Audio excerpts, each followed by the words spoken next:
What's up everyone? Happy Thanksgiving. Hope you're eating some good food and catching up with friends and family. Today we're going to be taking a look at some insoles.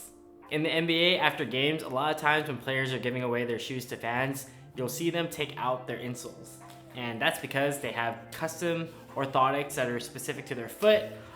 These right here aren't those, but they are some aftermarket insoles which you can place into your shoes to hopefully get some better performance. So the brand of insoles that I'm going to be reviewing today are from Move Insoles, and we have two of their models. This one is the Game Day Pro, and this one is the Game Day. So the Game Day retails for $39.99, and the Game Day Pro retails for $59.99. So some of you might have noticed I've been doing a lot more performance reviews lately, and I've also been wearing these insoles while testing those shoes. And so we can take a look at some other insoles. This is from the Air Jordan 36. Pretty thin, very minimal, pretty light, but also pretty flimsy. And then holes added for ventilation and probably for weight saving. These are insoles from the Kobe Pro 5. They're decently comfortable, but not a lot of support. You can see they're pretty floppy. So this last one is from a trail running shoe, the Pegasus Trail 4. It's actually pretty substantial, has a little bit more structure and support than the other two that I just showed, and also a lot thicker. So this one's actually not too bad. But these are just some examples of some insoles that you get from shoes themselves when you buy them. Of course, that's not their focus. They're mainly focused on the footwear and not the insoles, and that's why you would probably invest in one of these. So there are actually a lot of similarities between the two models. The general shape is pretty much the same. On the bottom, they both have anti-slip material so that when the insole is in your shoe, it's not moving on the footbed. On the Game Day Pros, the arch is a little bit more pronounced here, and in the Game Days, it's a little bit flatter. They both have some extra support and cushioning in the heel. But the foams are different. So another difference between the two models is the rigidity of the arch support. Again, this is a little bit more flat, and it still has moderate arch support here, but it is a lot easier to bend. And when we take a look at the Game Day Pros, on the medial side, you can see that the arch is, again, a little bit more pronounced, and there is less flex in the arch and the middle area of the insole. So this does have more of a spring effect when you're running or jumping. You can feel the energy return a little bit more here, but it is a little bit less comfortable than the Game Days. So in general, I like the Game Day Pros better. They make me feel a little bit more agile, a little quicker on my feet, more reactive.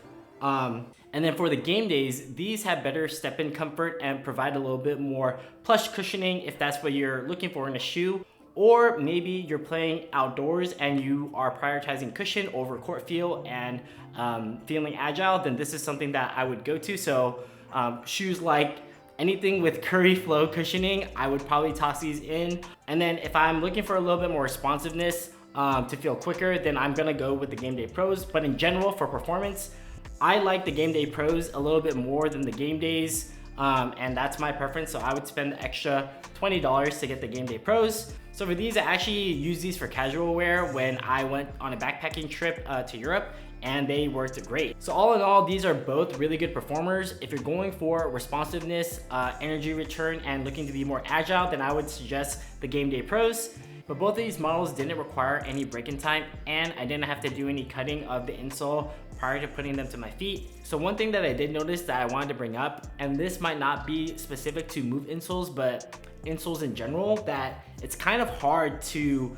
move these insoles between different shoes if you have a rotation of shoes. And you can see here in this Game Day Pro, some of the anti-slip material was peeled off because I noticed that, especially in the newer shoes like the Jordan 36, KD 15, the glue underneath the insole is really tacky. And so after playing in it, of course, you're gonna heat the glue up, melt it up, and then when I tried to remove it to move it to another shoe, it was really hard. So I learned that the hard way. My suggestion is either you buy multiple pairs, which of course I didn't do, Or you pick the shoe you think you're gonna wear the most, put these in there, and then never take them out so that you don't have to deal with this annoying glue problem. But I've heard with the hair dryer and a little bit of time you can get these out.